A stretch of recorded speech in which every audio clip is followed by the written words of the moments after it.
안녕하십니까, 별내교회 성도 여러분. 이렇게 시간을 또 구별하셔서 화요 기도회에 오신 모든 성도님들을 환영합니다. 자, 봄이 오는 길목이라는 거 확실히 느끼시지요? 아까 또 집사님께서도 꽃봉오리 보셨다고 하셨는데, 저도 오늘 교회 나오는 사무실 나서면서 앞에 목련이 있는데, 목련이 이렇게 윗부분은 한 반쯤 폈고 아랫부분은 이렇게 아직 오므리고 있더라고요. 근데 아마도 내일 모레면 아주 활짝 필 것 같아요. 걱정은 내일 모레 비가 온다고 해서 살짝 걱정이긴 합니다. 비 오면 바로 다 떨어지더라고요. 정말 가슴이 막 설레이는 이런 시기인 것 같습니다. 1년 내내 이런 좋은 날씨였으면 참 얼마나 좋을까 이런 생각도 해봤어요. 근데 이제 미세먼지만 빼고요, 그죠? 오늘 너무 미세먼지가 심한데, 그래서 참 봄을 만끽하기 힘들게 하는 것 같습니다. 뭐 산책이나 등산을 하려고 해도 왠지 좀 꺼려지고요. 근데 이 미세먼지를 보면서 이 아름다운 천연계를 망치는 어떤 인간의 이기심, 탐욕, 이런 것들을 보는 것 같아서 참 마음이 아프지만, 여러분들 모두 이 봄을 통해서 하나님의 손길이 구석구석 천연계에 임재하시는, 미치는 그런 모습을 마음껏 느끼시는 그런 따뜻한 계절이 되셨으면 좋겠습니다. 오늘 이 화요 기도의 말씀 순서를 받고 어떤 말씀을 해야 되나 준비를 하다가, 이 화요 기도회에서 우리가 어떤 기도를 좀 드려야 할까? 어떤 기도를 드리면 하나님께서 기쁘게 받아주실까? 이렇게 생각을 하다가 오늘 기도에 대한 말씀을 이렇게 준비를 해봤습니다. 오늘 제목은 야베스의 기도라는 제목으로 이 짧은 말씀 시간을 통해서 여러분들이 구하는 것들을 모두 다 하나님께서 허락하시는 경험을 하실 수 있게 되기를 기대합니다. 다 함께 하나님 말씀 역대상 4장 9절 10절에 있는 말씀을 찾아서 제가 읽도록 하겠습니다. 역대상 4장 9절 10절 말씀이고요. 야베스는 그 형제보다 존귀한 자라. 그 어미가 이름하여 야베스라 하였으니 이는 내가 수고로이 낳았다 함이었더라. 야베스가 이스라엘 하나님께 아뢰어 가로되, 원컨대 주께서 내게 복의 복을 더하사 나의 지경을 넓히시고 주의 손으로 나를 도우사 나로 환난을 벗어나 근심이 없게 하옵소서 하였더니 하나님이 그 구하는 것을 허락하셨더라. 네, 오늘의 본문, 이 기도문은 너무 유명해서 아마도 여러분들 가정에 액자로도 아마 많이 갖고 계실 거라고 생각을 합니다.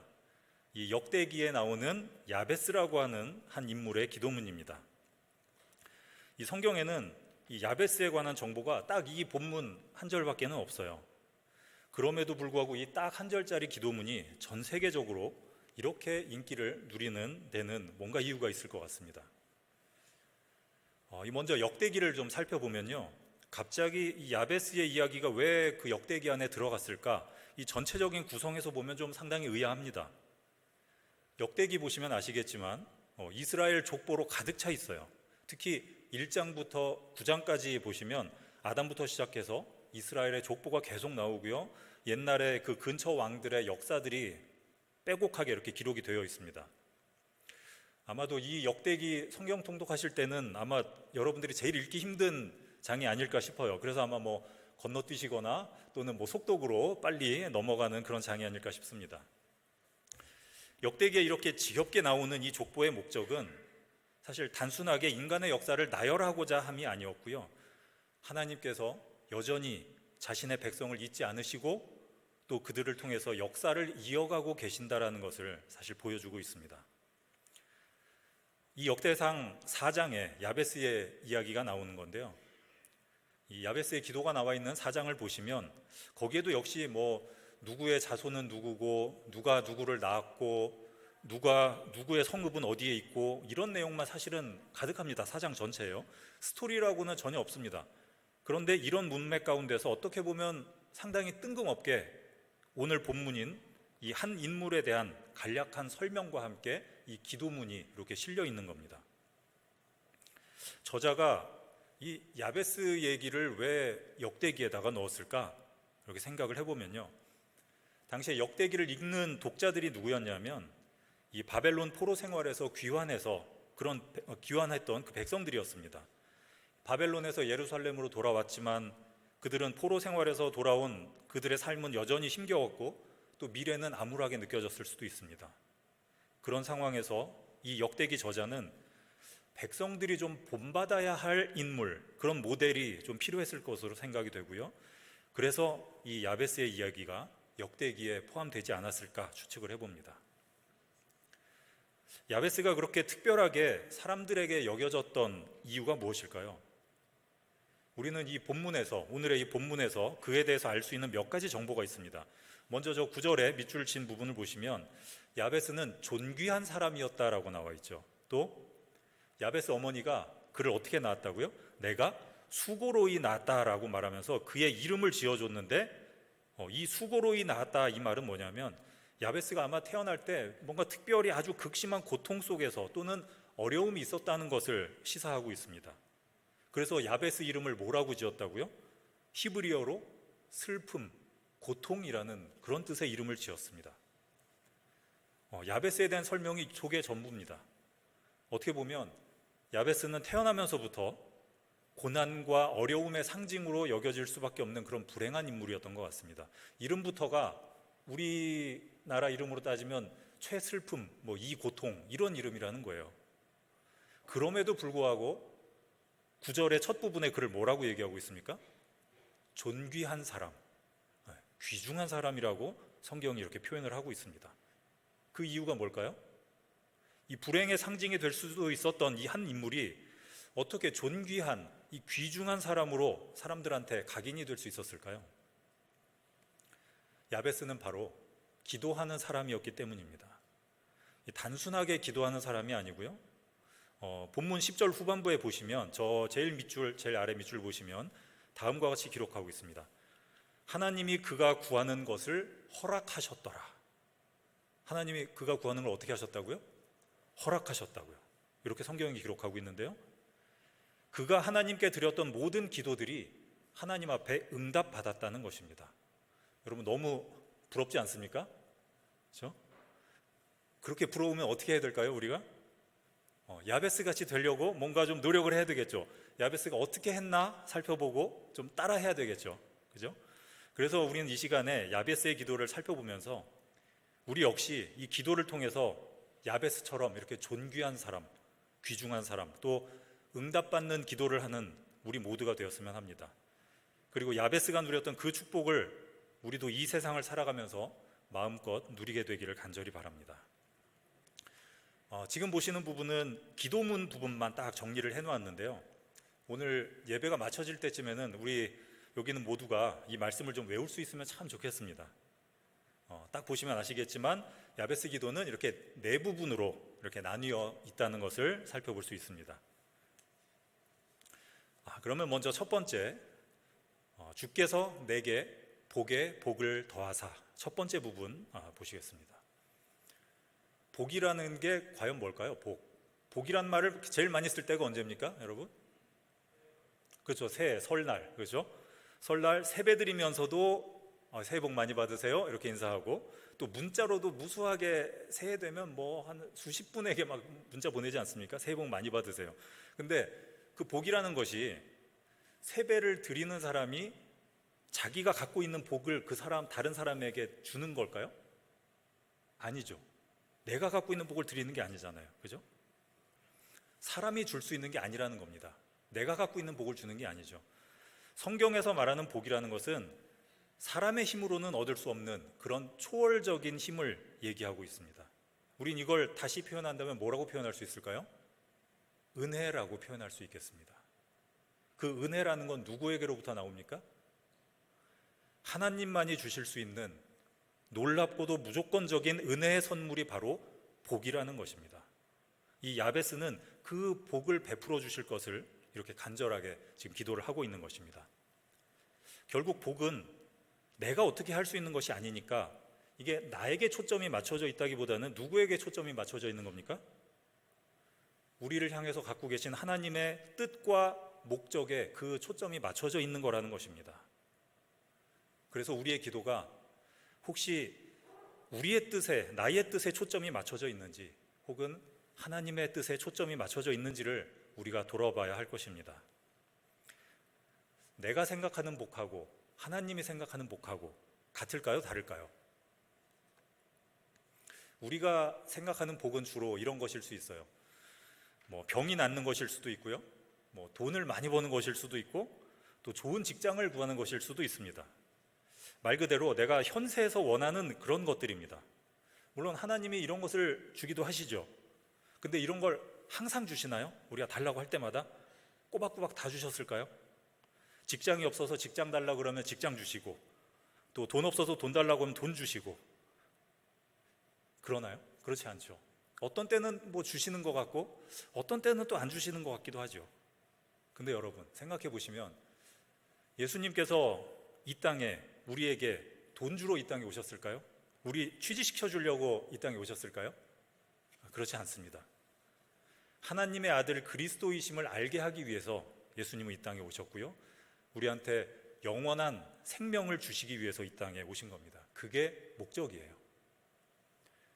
만약에 우리 생각대로 돈을 많이 받고 복을 받아가지고 돈 많고 시간 많고 막 건강하고 이러면 되게 좋을 것 같죠. 사람들이 돈 많고 시간 많으면 어떻게 될까요? 더 큰 자극을 찾아서 떠돌게 되어 있습니다. 이 노벨 문학상 수상 작가인 조지 버나드 쇼는 이렇게 말했어요. 인생에는 두 가지 비극이 있는데, 하나는 절실히 원하는 것을 얻지 못하는 것이 비극이고, 또 다른 하나는 그것을 얻는 것 또한 비극이다 라고 이렇게 말을 했습니다. 원하는 걸 얻는 것도 비극이다 라고 이렇게 얘기를 하고 있는 겁니다. 인간에게는, 이 나약한 인간에게는 원하는 걸 얻는 것도 그게 타락의 지름길이 될 수도 있는 겁니다. 여러분 혹시 자녀들이 뭔가 달라고 하면 다 주십니까? 막 달라고 하는 대로 다 주세요? 다 안 주죠? 다 줄 수도 없고요, 그죠? 네. 근데 왜 안 줍니까? 때로는 그게 필요가 없는 것일 수도 있고, 또 위험한 것일 수도 있고, 때로는 건강에 안 좋아서 안 주는 것일 수도 있잖아요, 그죠? 근데 또 자식이 달라고 막 말하지 않아도 자식한테 꼭 필요한 거는 주셨습니까, 여러분? 그럼요, 주셨죠. 얘기 안 해도, 애가 얘기 안 해도 미리 알아서 제일 좋은 것으로 먹이고 입혀주셨어요, 그렇죠? 하나님께서 우리에게 우리가 정말 원하는 것, 어떤 때는 주실 수도 있어요. 하지만 많은 경우에는 원하는 것보다 우리에게 필요한 것을 주십니다. 우리는 되게 근시안적이에요. 근시안은 앞에 있는 것만 보는 겁니다. 저 뒤에 있는 것까지는 못 보는 거죠. 이 사람이 근시안적이어서 무엇이 우리에게 최고로 유익한지를 분별할 수 없기 때문입니다. 그래서 우리는 기도할 때 그 기도가 우리 뜻에 초점이 맞춰져 있는지, 하나님의 뜻에 초점이 맞춰져 있는지를 우리가 돌아봐야 하는 것입니다. 하나님께서는 우리에게 꼭 필요한 것만 주세요. 우리는 하나님께서 우리에게 좋은 것들만 주시려고 하신다는 그 믿음이, 또 꼭 주실 수 있다는 그 믿음이 우리에게는 필요합니다. 야베스는 하나님의 축복을 믿고 그것을 구했습니다. 우리도 하나님께서 우리의 삶에 좋은 것을 예비해 주시고 또 주실 것을 믿고 우리는 구해야 할 것입니다. 여러 성경에서, 특히 마태복음 7장 7절에서는 구하라 그러면 너희에게 주실 것이요 라고 기록하고 있고요, 야고보서 4장 2절에는 너희가 얻지 못함은 구하지 아니함이요 라고 기록하고 있습니다. 사랑하는 별내교회 성도 여러분, 오늘 여러분들은 하나님께 복을 구하셨나요? 매일 매순간마다 드리는 기도 속에서 하나님께서 우리를 위해 준비해 두신 그 복을, 그 은혜를 구하게 되시기를 간절히 바랍니다. 자, 두 번째 기도문입니다. 나의 지경을 넓히시고. 이 야베스가 살던 당시 상황은 여호수아가 가나안을 정복하고 각 지파에게 그 약속된 땅들을 이렇게 분배해 주던 그런 시기였습니다. 여기 나오는 지경이라는 말은 이 재배할 수 있는 그런 넓은 공간을 가진 터라고 이렇게 정의를 할 수 있습니다. 이 지경을 넓혀달라는 의미는 하나님이 우리 삶을 넓혀주셔서 하나님을 위해서 더 큰 영향력을 미칠 수 있게 해달라고 요청하는 것하고 같습니다. 야베스는 더 큰 주님의 일꾼으로 쓰임을 받기를 원하면서 자기의 그래서 지경을 넓혀달라고 이렇게 부르짖은 것입니다. 야베스의 기도문 중에서 저는 요 두 번째, 나의 지경을 넓히시고 하는 이 내용이 제일 좀 많이 와닿는 부분이기도 했어요. 그래서 제가 이 부분을 제가 느낀 대로 한번 다른 말로 한번 옮겨보도록 하겠습니다. 나의 왕 되신 하나님, 당신의 영광을 위해 제게 더 많은 기회를 주시고 제가 더 많은 사람에게 선한 영향력을 미칠 수 있게 하옵소서. 하나님은 어떤 전문가실까요? 물론 전지전능한 그런 분이시지만 하나님께서는 전문가세요. 어떤 전문가냐면 정말 평범한 사람을 통해서 초월적인 일을 하시는 그런 전문가이십니다. 말을 잘하지 못했던 모세를 사용해서 이스라엘을 애굽에서 구원을 하시고요. 작은 목동에 불과했던 다윗을 선택해서 이스라엘의 가장 위대한 왕이 되게 하셨고요. 또 학식이 부족한 어부였던 베드로를 제자 삼아 주셔서 교회의 기초가 되게 하셨습니다. 우리도 부족한 존재들이에요. 그렇지만 그런 우리를 좀 사용하시라고, 우리를 좀 써달라고 어떻게 해야 될까요? 구해야 된다고요. 그걸 기다리고 계세요. 우리의 연약한 모습 그대로, 고통과 고난의 그 모습 그대로 주님 앞에 나아오기를 주님께서는 기다리고 계십니다. 우리가 뭔가를 하려고 먼저 우리 계획을 우리가 막 스스로 세우려고 하기보다 하나님의 계획을 우리 계획보다 먼저 앞세우시길 바랍니다.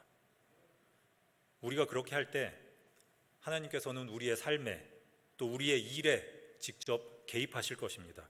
우리의 삶을 책임지실 것입니다. 주님의 이 놀라운 섭리를 경험하길 원하십니까? 그렇다면 하나님께 우리의 지경을 넓혀달라고 이렇게 기도하시기 바랍니다. 세 번째 부분의 말씀은 무엇이었죠? 주의 손으로 나를 도우사. 주의 손으로 나를 좀 도와달라고 얘기를 합니다. 야베스는 이렇게 복을 구했어요. 처음에 복을 구했고 하나님께 당신의 영광을 위한 지경을 또 이렇게 넓혀달라고 이렇게 간구했습니다.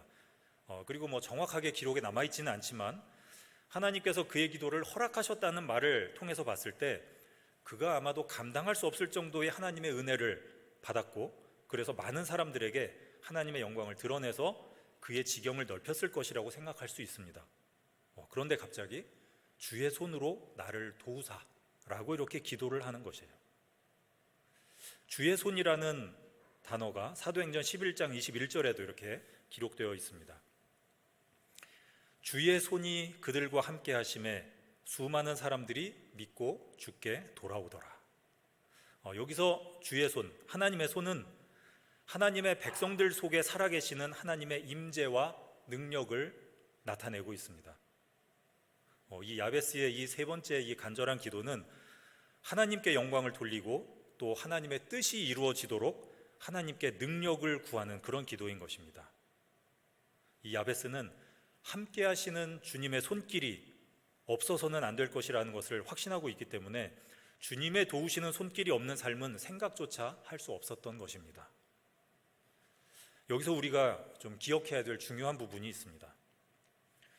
주의 손이 우리와 함께 하시면 내가 강해지고 내가 이렇게 위대해지는 걸까요? 그렇지 않습니다. 그렇죠? 우리가 강해져서 우리가 어떤 일을 해낼 수 있는 것이 아니고 우리가 할 수 있는 일은 하나님의 강한 손에 우리는 그저 기대서 의지하는 것뿐이라는 사실입니다. 의지하는 자세가 중요하다는 것을 우리에게 일깨워주고 있습니다. 한 어린아이가 있었는데요. 그 아이는 뭐든지 혼자 참 잘하는 아이가 있었습니다. 잘할 수 있다고 생각하고 실제로 일을 막 척척 잘 해내는 아이였어요. 하루는 그 아버지가 밭에 있는 쇠파이프를 집 앞으로 이렇게 옮겨 놓으라고 이야기를 했습니다. 아이는 아빠 제가 혼자 할게요 하겠다고 얘기를 했어요. 그래서 그날 저녁이 되었습니다. 그래서 아버지가 아이한테 물어봐요. 너 저 밭에 있던 쇠파이프 집 앞으로 옮겨놨니? 그랬더니 아이가 고개를 푹 떨구면서 제가 최선을 다했는데 옮겨놓지 못했어요 라고 얘기를 합니다. 아버지가 다시 물어봐요. 너 정말 최선을 다했니? 예, 최선을 다해봤어요. 그때 아버지가 아이의 눈을 지그시 바라보면서 이렇게 얘기를 합니다. 그런데 왜 아빠한테 도움을 청하지 않았니? 그게 최선을 다한 걸까? 이렇게 얘기를 합니다. 그 아이는 아버지에게 도움을 요청하는 것이 최선이었다는 것이 분명합니까? 아버지는 아마도 아이가 자기에게 도움을 요청하기를 바라고 있었겠죠. 그렇죠? 도움을 요청하는 것, 이건 아무 상황에서 아무에게나 이렇게 도움을 요청할 수 있는 것은 아닙니다. 어떤 사람에게 우리가 도움을 청할 때 그 사람과 나 사이에 뭐가 있을 때 도움을 청할 수 있을까요? 신뢰 관계가 있을 때 도움을 요청할 수 있죠. 우리가 뭐 평소 이렇게 믿지 못할 사람한테 도움을 요청하고 또 자주 못 보는, 그래서 아직은 어색한 사람한테 도움을 요청할 수 있습니까? 그렇지 않습니다. 그렇죠? 둘 사이에 신뢰가 있을 때만 우리는 도움을 이렇게 요청할 수가 있는 거죠. 하나님 아버지와 여러분 사이에 깊은 신뢰가 있으시죠? 이렇게 기도하시기 바랍니다. 아버지의 손이 필요합니다. 이 일을 같이 해주세요. 저 혼자서는 할 수가 없습니다. 제가 감당하기에는 너무 크고 힘들어요. 이런 기도가 힘들 때 나오는 우리의 기도가 되었으면 좋겠습니다. 이제 마지막 부분 보시겠습니다. 환난을 벗어나 근심이 없게 하옵소서. 이 부분 보시면 혹시 떠오르는 구절이 있으실지 모르겠습니다. 저는 이 야베스의 기도 이 마지막 부분 구절을 보면서 딱 떠오른 구절이 있는데요. 바로 마태복음 6장 9절에 있는 바로 주기도문입니다. 주기도문 마지막 13절에 보면 다음과 같이 나오는데요. 먼저 야베스의 기도에 환난에서 벗어나 근심이 없게 하옵소서 부분과 주기도문에 우리를 시험에 들게 마옵시고 다만 악에서 구하옵소서, 두 구절이 어떻게 좀 비슷하게 느껴지시나요? 이 마지막 간구는 이 죄된 세상에서 살아가면서 우리의 복된 삶을 유지할 수 있는 최고의 방법이 아닐까 생각이 됩니다. 우리 기도의 마지막 끝부분이 항상 이렇게 끝날 수 있었으면 좋겠어요.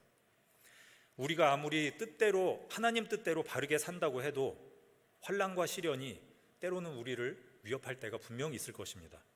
수없이 많은 근심들이 몰려오고요, 그 근심들이 삼킬 때가 있어요.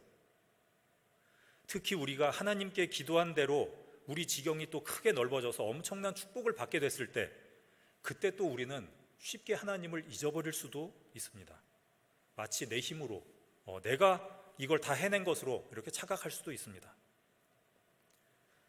내가 환난에서 벗어난다면 그것은 누구의 도우심일까요? 하나님의 도우심입니다. 주님께서 도와주셔야 되는 것입니다. 내 의지로, 내 힘으로 되는 것이 아니라는 것이죠. 자신의 연약함을 좀 솔직하게 고백하고 주님께 의지하고 의뢰하는 그런 고백을 우리가 해야 될 것입니다. 그러면 이 요한복음 14장 1절에 나오는 말씀처럼 너희는 마음에 근심하지 말라, 하나님을 믿으니 또 나를 믿으라 라고 하세요. 주님을 믿음으로 환난에서 벗어나고 또 근심이 없어지는 경험을 하는 우리 모두가 되시길 바랍니다. 네, 야베스의 기도 전문을 다시 한번 보도록 하겠습니다. 원컨대 주께서 내게 복에 복을 더하사 나의 지경을 넓히시고 주의 손으로 나를 도우사 나로 환난을 벗어나 근심이 없게 하옵소서. 먼저 하나님께서 우리를 위해서 쌓아놓으신 그 복을 구하시기 바랍니다. 그리고 그 복들을 통해서 자신의 행복도 중요하지만 더 많은 사람들에게 하나님을 나타낼 수 있도록 기도하시기 바랍니다. 물론 이것으로도 충분히 우리 삶을 기적으로 채울 수 있겠지만 곧 이 모든 일에 하나님께서 개입하셔야 된다는 사실을 아마 여러분들이 깨달으실 것입니다. 그때에는 주의 도우시는 손을 구하시기 바랍니다. 그리고 이런 영적인 승리의 삶 뒤에 따라올 환난에 대해서 주님께서 책임지시고 방어해 주시기를 간절히 기도하는 저와 우리 별내교회 모든 성도가 되시길 바라면서 말씀을 마치겠습니다.